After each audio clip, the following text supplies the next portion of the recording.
Hello everyone and welcome back to another video from Wake&Tech. In this video, I'm going to show you how to download the Facebook Lite application on your smartphone. So let's get started right away.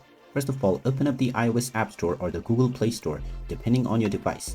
And once you open it up, tap on the search box and then type in and search for Facebook Lite. Now from the search results, just tap on Facebook Lite and you will see the install button. Tap on the install button and this will begin the download and installation of the Facebook Lite application on your device. Just wait for a while until the installation is completed, and when it is done you will see the open button. Now tap on this open button and you will now be taken into the Facebook application right away.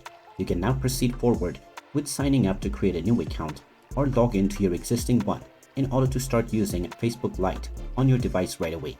And there you have it. That is how easy it is to download and install the Facebook Lite application on your smartphone. If you find this video helpful, make sure you hit that like button and subscribe to our channel if you haven't done so already. Also ring that notification bell to never miss another update from us. Thank you for watching and I will see you again in the next video.